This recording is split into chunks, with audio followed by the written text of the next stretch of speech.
If you are a colored pencil portrait artist and you're doing realism with colored pencils, this technique is quite hard, and I think most of you haven't tried or is not yet considering trying this technique that I'm gonna be talking about in the entirety of this tutorial video. This is the marker-based technique in colored pencils. So it's quite underrated. I would understand because it looks hard. It looks intimidating because of the ink, of course, which is not erasable. And I know that a lot of realistic colored pencil portrait artists is afraid not to erase. We need to erase because that's how the portrait is gonna be successful. But using an ink which is not erasable is quite intimidating and hard. And actually, I have done a lot of portraits in the past using this marker-based technique, but I'm still intimidated by it. But now I'm reconsidering it. I'm trying it.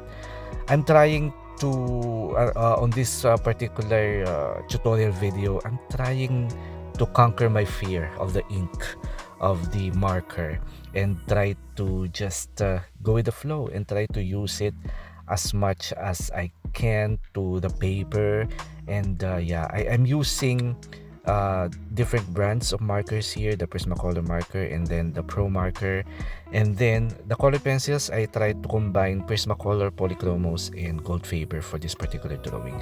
So because I have to say the marker adds a lot of character to the drawing. It adds vibrancy, it adds color depth, it adds contrast to the drawing, which is really nice. But still, this is an ink.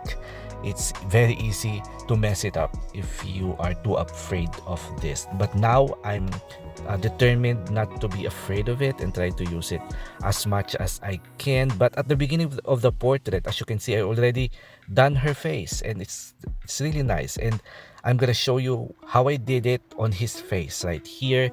So at the beginning, I just used the marker to the safe side of the face. As you can see right here, I'm already coloring with colored pencils, and most of the markers are just concentrated on the darker shadows, which you can see that I'm still afraid to use the marker on the majority of the face. But now, okay, so even if I applied already some colors, some dark colors on his face, now now I'm trying to be strong enough to put markers now on the majority of the shadows of the face, because what I thought is that the face is the shadows of his face is not that dark, but I still decided to put marker where initially I don't do this. I don't put markers as much as this one on his face. And yeah, I'm a bit nervous still on this part, but yeah, I'm here, and I just need to continue it. Now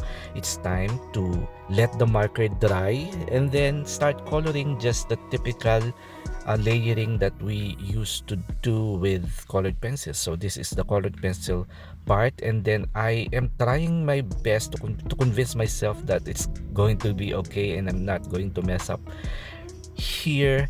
And obviously it's successful because you can see on her face. But now let's see the process here. Please don't skip, just watch how I layer on top of the marker. As you can see, the marker looks messy. It doesn't look realistic at all.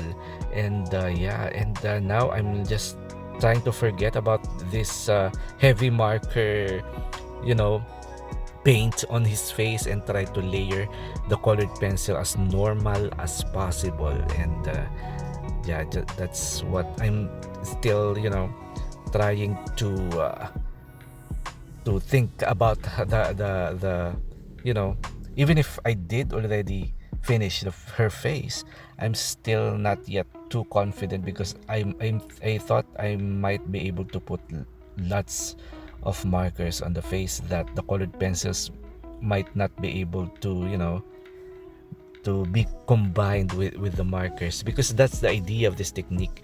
The marker and the colored pencil should really work well together.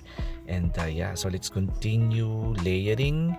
I put the name of the pencils that I use. I use different pencils here, but maybe this is going to be beneficial if you are using less expensive or cheaper colored pencils because the markers would add some colors that you won't typically achieve with cheaper colored pencils. Maybe you can use it with Brad Funer or with Faber-Castell Classic or maybe Crayola.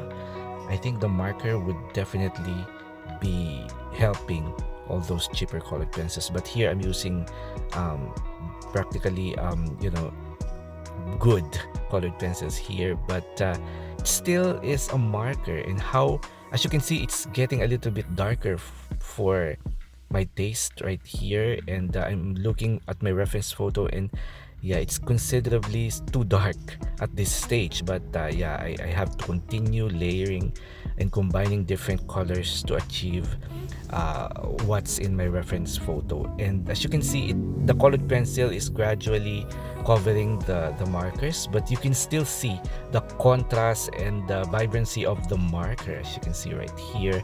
And because of the marker, the face seems a little bit too dark at this stage, but yeah, I can still feel that it's going to be okay and it's going to be successful. So I'm just continuing on layering and layering different colors. And what's good about the marker, you don't need to burnish because you can no longer see the tooth of the paper. So now the white, this is the savior for this drawing, the white pencil, particularly the Prismacolor white pencil. This is a very good pencil for blending, for burnishing, for highlighting. As you can see right here, it lightens up for the highlights. So it really nice when you already finish layering and now you're already blending, and you can see that things are lightening up very nicely here, which is what I want. I don't want his skin to look so dark because of the marker. Now the white is blending really well, the marker surface and the colored pencils. It's actually mixing the colored pencils with the marker right here. So it's really crucial. I think if you don't have the money to buy expensive Prismacolor pencils, you just get the white because that is a very nice pencil to use with any brands. And here it is. Can you see that? Although it's not yet done, it's already. I was so concerned with his face that it would not look good with the use of the marker without fear. Now look at it. I'm so happy. It's really nice, and I really love how everything turned out to be very, very nice. So this is a technique that all colored pencil artists must try because after all, it's about how you do it, and I love how I did it. Thank you for watching.